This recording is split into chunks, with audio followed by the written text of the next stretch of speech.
So here for this graph we need to check whether it is having Euler circuit or Euler path. See here in the question itself they have asked, we need to determine whether this graph is having Euler circuit or if not Euler path. So for this graph we need to find. So here for finding the Euler path or Euler circuit, what is the procedure? First we need to find the degrees of the vertices. So here we have calculated the degrees. So here the degrees procedure already we have known how to calculate. So based on that we have calculated the degree values of each and every vertex in the graph. And here if you check here, all the vertices are having 3 except D. Okay. So all the vertices are having 3 and here D is having 2. That means for Euler circuit what we need to check? All the vertices should have even degree, but here we are not having this condition. So that's why it is not satisfying Euler circuit. Next, check for Euler path. Euler path means exactly 2 vertices should have odd degree, but here more than 2 vertices are having odd degree. That's why this graph is not satisfying Euler circuit and also Euler path. And so that we have written here. See, since there are 4 vertices of odd degree A, B, C and E, 4 greater than 2, this graph has neither an Euler circuit nor an Euler path. Okay, for Euler circuit we need to check for even degree, but it is not there. For Euler path exactly 2 vertices should have odd degree, but it is also not there. So it is not Euler path or Euler circuit. Next, see here in this problem also we need to find Euler circuit or Euler path. So here for this graph also I have find degree values. So when you check the degree values of this graph vertices, here exactly 2 vertices are having odd degree. So it is having Euler path. Directly we can say that it is not having Euler circuit. Why means it is not having even degree values for all the vertices. So we have checked Euler path, that is it is having exactly 2 vertices of odd degree. That means this graph is having Euler path. So see here, since there are 2 vertices of odd degree, we have Euler path. So we need to write Euler path here. So how to write Euler path? For which vertices we have odd degree? A and D. So we need to start with A and we need to end with D. So from A we can choose the path, any path. A to E we have chosen, A to C, C to E, next E to B, B to E, E to D, D to B, B to A to C, C to D we have chosen. You can take any path, but here the condition is no edge should be repeated. That means once we have used an edge in writing a path, then that particular edge should not be repeated again whenever we are writing a path. That means the edge should be represented in a path exactly once. Next, here also for this graph we need to find Euler circuit and Euler path. We need to check which is having. So here also we have find all the degrees. See here, when you observe the degree values of these vertices, all the degrees are having even degree values. So we have said that if all the degree values are even, then it is having Euler circuit. So that's why we have represented here it as all the vertex degrees are even, we call it as Euler circuit. And we have represented the circuit representation. We have started with A and we have represented the path, and here the condition should be the ending vertices should be the starting vertex. So that condition we need to check. Next, for directed graph, how we are going to represent the Euler path and Euler circuit. See here, a connected graph has an Euler circuit if the in degree and out degree values are same. So initially we have discussed that for directed graph we will find in degrees and out degrees. So when you calculate the in degree and out degree of the graph, those in degree values and out degree values should be same. Then we can say that it is having Euler circuit. So next, when we will say that is having Euler path, see here, if you in exactly all the vertices, when we calculate the in degree and out degree of all the vertices, in those in degrees and out degrees, this condition should be satisfied. See here, out degree with one greater than its in degree and the other has in degree with one greater than its out degree. So here in all the degree values, exactly one of those two vertices has out degree with one greater than its in degree and in degree with one greater than its out degree. That means if you have in degree as 1, then its out degree will be 2.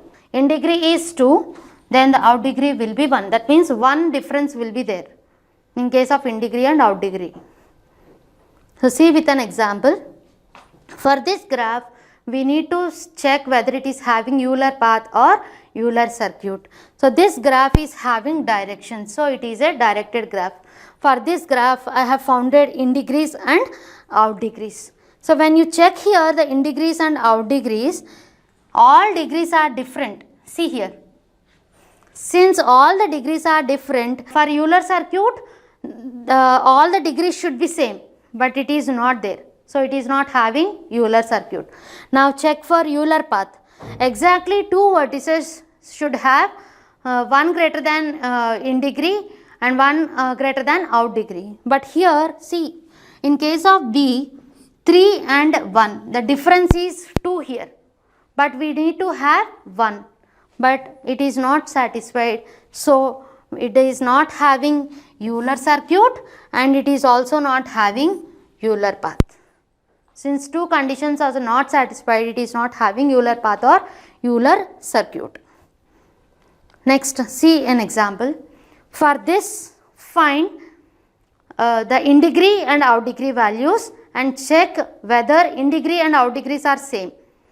If in degree and out degrees are same, it is having Euler circuit. And if it is not satisfying, we need to go for Euler path. And in Euler path, we need to check exactly two vertices will be having one value greater than out degree. That means the in degree value will be 1 greater than out degree or the out degree value will be greater. Next, we will see the Hamiltonian paths and circuits. So here it is same as Euler path or Euler circuit only.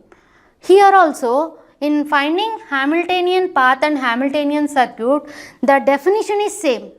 See here, a simple path in a graph G that passes through every vertex exactly once. Whereas in case of Euler path and Euler circuit, we are visiting edge exactly once. But here in case of Hamiltonian path and Hamiltonian circuit, we will visit vertex exactly once. So here in this Hamiltonian circuit also we will visit vertex exactly once. So when we are writing a Hamiltonian path or Hamiltonian circuit, we need to visit the vertex exactly once. So here for this example, we will check Hamiltonian circuit or not. See here, we have taken this first graph, whether it is a Hamiltonian path or Hamiltonian circuit. See here, G1 has a Hamiltonian circuit. Why we are saying it is having Hamiltonian circuit? We have written a path here, C. From A to B, B to C we have moved, C to D, D to E, E to A. So here from this path, we can say that we have visited exactly one vertex at a time. But here the starting and ending vertices are same. That's why we can say that it is a Hamiltonian circuit. So in Hamiltonian circuit and Hamiltonian path, what is the difference means? Each and every vertex will be visited exactly once. But in Hamiltonian circuit, the starting and ending vertex should be same. So here, except these starting and ending vertices, all the vertices should be visited exactly once. So here for this G1, it is having Hamiltonian circuit. When in case of G2, see here, when you observe the path A to B, B to C, C to D, D to B. So see here, already we have visited once. See here, for this A to B we have moved, B to C, C to D, and when we want to move again from D, we should move to B and A. That means if you want to find a Hamiltonian circuit, this B vertex is visited 2 times, but it is not the condition. So it is not having Hamiltonian circuit. So that's why there is no Hamiltonian circuit in G2. But we can write Hamiltonian path for this. That is, we can move from A to B, B to C, C to D, and we can stop there. So that's why this will be the Hamiltonian path for this graph. So for this graph, we doesn't have no Hamiltonian circuit, we have a Hamiltonian path. In the same way for G3, G3 has neither a Hamiltonian circuit nor a Hamiltonian path, because any path containing all vertices must contain one of the edges AB, EF and CD more than once. If you want to write a Hamiltonian path or Hamiltonian circuit, some of the edges should be repeated. Then only we can complete the path. But we should not repeat those vertices. So that's why we are not having Hamiltonian path and Hamiltonian circuit for this graph. And this is a general procedure. We can also use with the help of theorems also we can find Hamiltonian path and Hamiltonian circuit. See here, Dirac's theorem and Orr's theorem helps to find Hamiltonian path or Hamiltonian circuit. So how we are going to find means, if G is a simple graph with n vertices, we need to check the condition n greater than or equal to 3. Here, if the number of vertices are greater than or equal to 3, for that graph, we need to find the degree of every vertex in G, and that degree should be satisfied at least n by 2. Then G has having a Hamiltonian circuit. So here suppose if we have 5 vertices, then if you find n by 2, 5 by 2 means it is nearly 3. And if we have the degree as 2, for all the vertices we have the degree value as 2. That means 2 is less than 3. But here the condition is it should be greater than. So that's why it is not having Hamiltonian circuit. If the degree value is 3, then we can say that it is having Hamiltonian circuit. Next, with the help of Orr's theorem also we can find. See here, also the condition we are checking is n greater than or equal to 3. And if the condition is satisfied, we need to take 2 vertices degree of u and degree of v, and those degrees of those vertices should be greater than or equal to n. And these vertices should be non-adjacent vertices. We should not take the adjacent vertices. Opposite edges we need to take, and those degree values of those vertices will be added, and that value should be greater than or equal to n. Then only we can say that it is having Hamiltonian circuit. Otherwise, it is not having Hamiltonian circuit. In some cases, with the help of this Dirac's theorem and Orr's theorem, we cannot find Hamiltonian circuit in some problems. In general way, we can find Hamiltonian path and Hamiltonian circuit.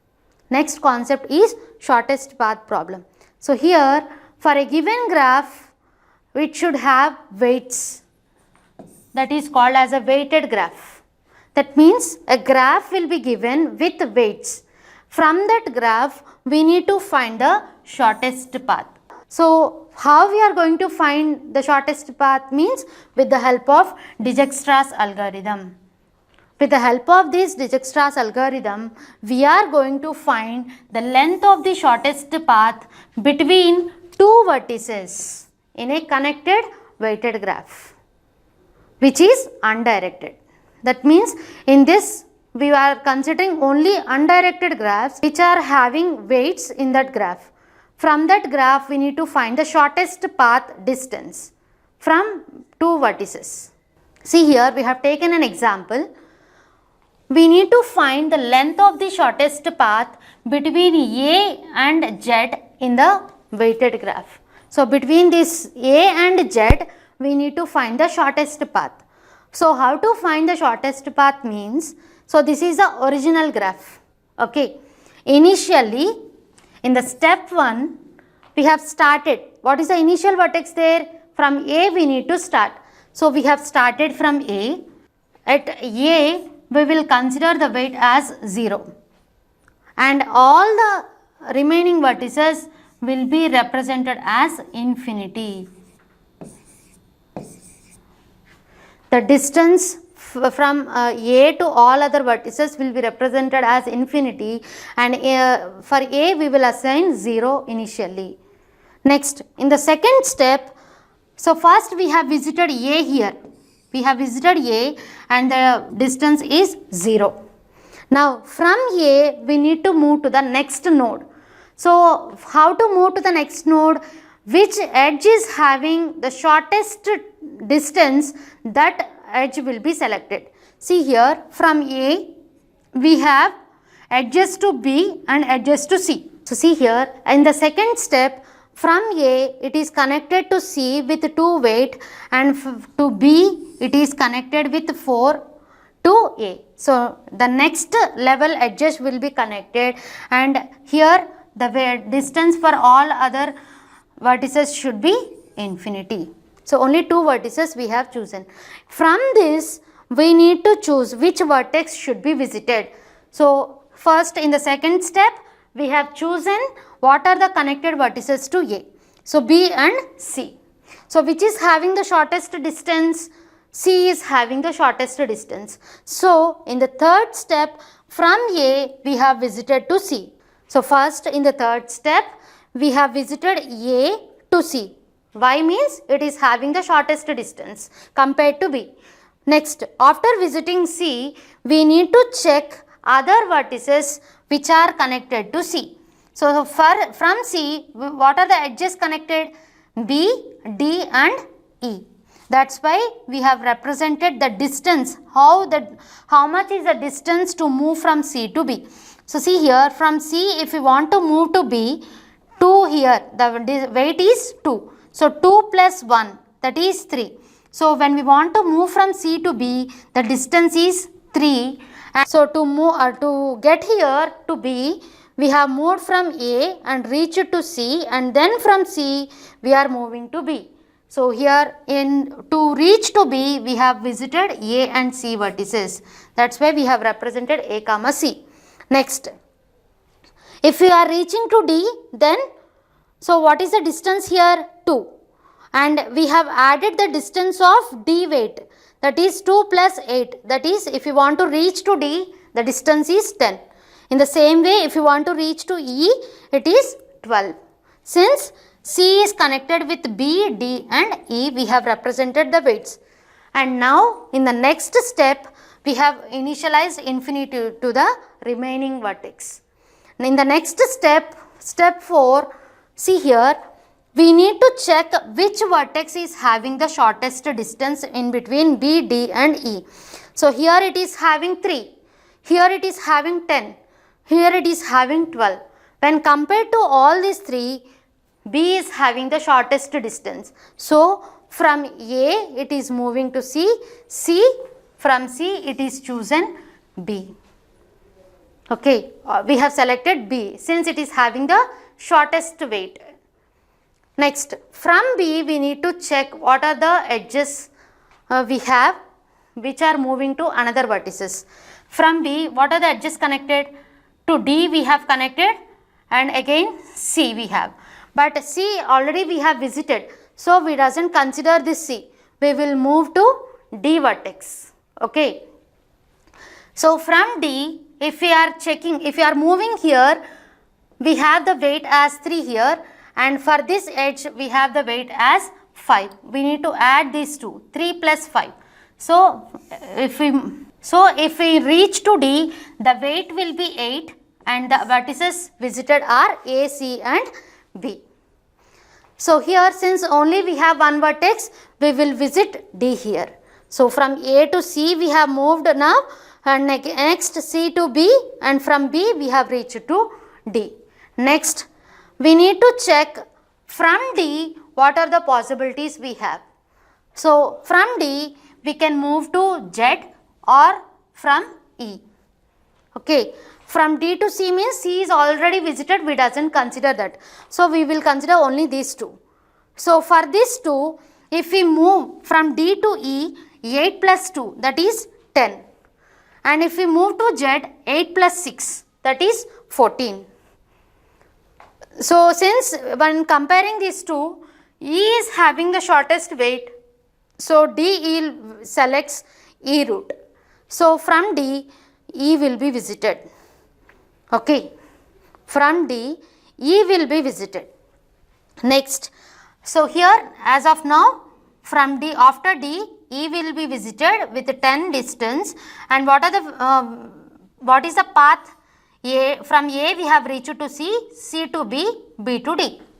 Now, next after selecting this weight visited, next we need to check what are the possibilities. From E we have the edges connected to C, D and Z.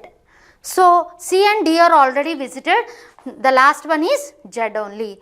When we take Z, 10, and the weight of the Z edge is 3. So 10 plus 3, 13. So that is the last edge. So we will select Z, and the path, the distance is 13, and the path is ACBDE.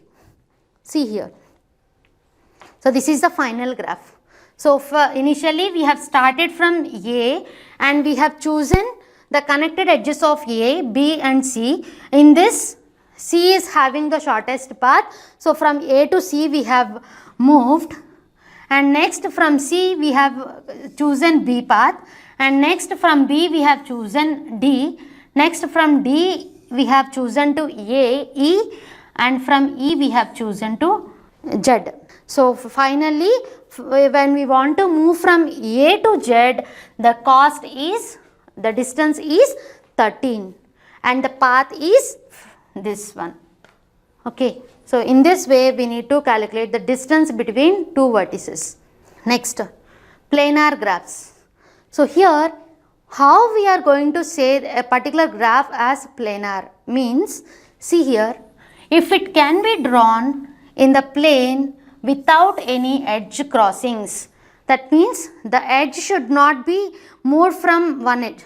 That means like this, the edge should not be moved from another edge. That means crossing should not be there. Then we can say if the edge crossings are not there in the graph, then we can say that it is a planar graph. So this is the original graph. So this graph we have converted into a non-planar graph. So see here, where a crossing of edges is the intersection of the lines. The intersection of lines should not be there.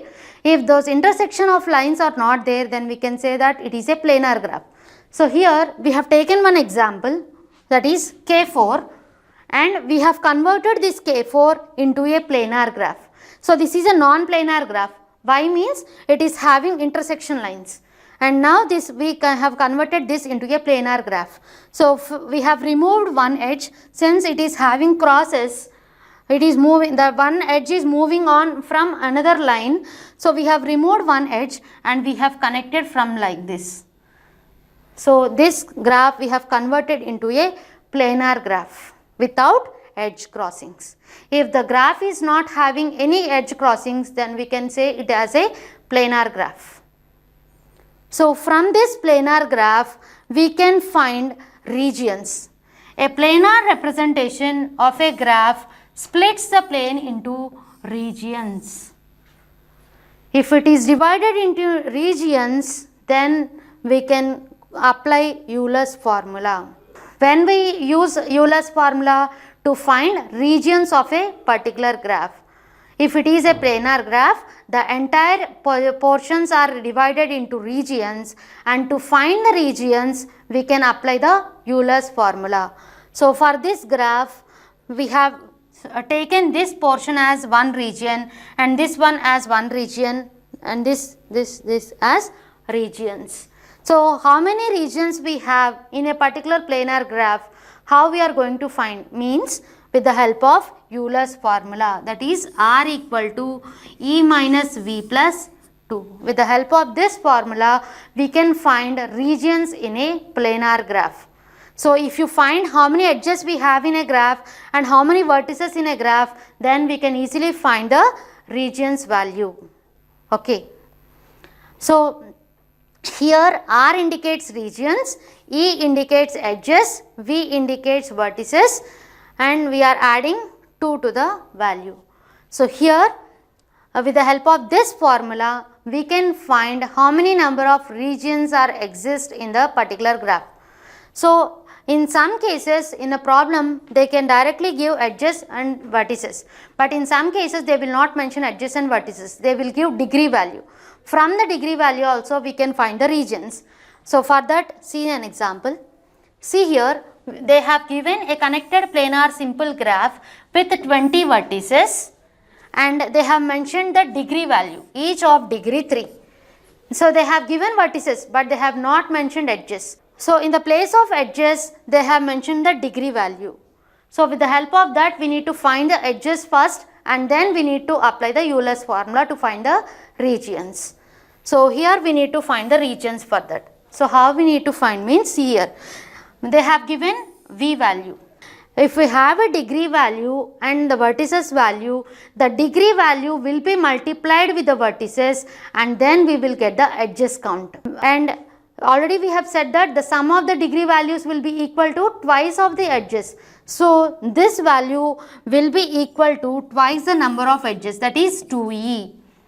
2e equal to 60. That means e equal to 30.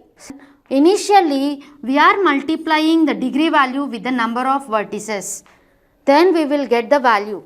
And that value will be equal to twice of the edges. Then we can get the edges value. So here from this we got E as 30. And this we have applied in a Euler's formula, E minus V plus 2. So 30 minus 20 plus 2 we got 12. So for this problem we have regions as 12. Okay. So if they have mentioned directly edges and vertices, we can directly find the regions. If they have given a degree value, we need to multiply the degree value with the vertices and that value will be equal to twice of the edges, that is 2e, and then we will get the edges value. And that edges value will be substituted in the Euler's formula and then we will get the regions value. Next, the last concept in graphs, that is graph coloring. So here graph coloring means we need to assign colors to the vertices of the graph. So how we are going to assign colors means based on the graph coloring definition. See here, a coloring of a simple graph is the assignment of color to each vertex of the graph. That means we need to assign each color to each vertex. And that color, how we are going to assign that color means no two adjacent vertices are assigned with same color. When we are assigning the color to the vertices, no two adjacent vertices will have the same color. Okay. So after assigning the colors, that count will be called as chromatic number. When we are assigning the colors and how many colors we have assigned for that graph, that count will be considered as chromatic number of the graph. So here when we are finding the chromatic number of a graph, that is the least number of colors needed for a coloring of this graph. So when we are assigning the colors, no two adjacent vertices will have the same color and minimum number of colors should be assigned for the vertices. Okay, less number of colors should be assigned. So that chromatic number will be represented with the psi symbol. And see here, for applying the colors, we have a 4-color theorem. That means with this 4-color theorem, that graph is having the chromatic number not greater than 4. The maximum colors we can assign is 4 with the help of this 4-color theorem. For this, we have only the maximum value is 4. If we use 3-color theorem, maximum value is 3. So we will see with an example. See here, we have two graphs And for these two graphs, we need to find the chromatic number. See, what are the chromatic numbers of the graphs G and H? So, this is the G graph and this is the H graph. For these two graphs, we need to find the chromatic number. See, we need to assign colors. First, we have assigned to A vertex red color. Okay, what are the adjacent vertices for A, B and C? That means the red color should not assign to B and C. Any other color we can assign. That's why I have assigned blue and green here. Okay.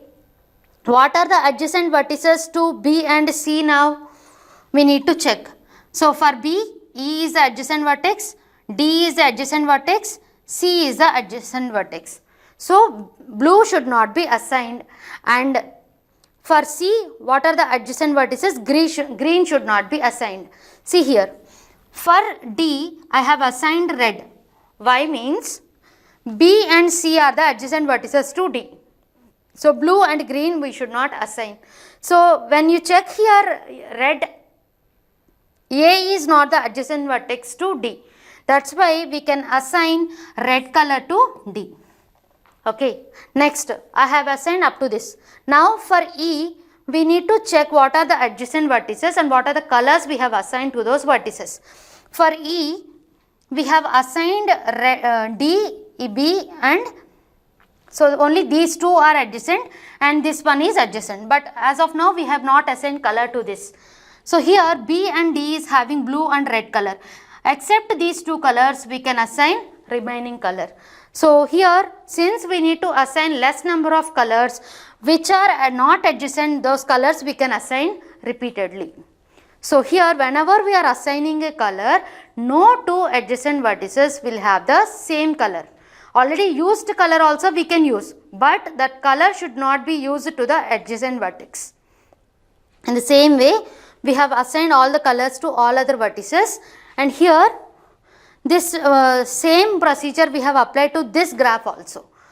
Here after assigning these all colors, we have checked A and G are since adjacent vertices, we have assigned different colors to this. Okay. So, this is graph coloring. So, we need to find the chromatic number of the given graphs, and that chromatic number will be taken with the less number of colors which are assigned to the vertices.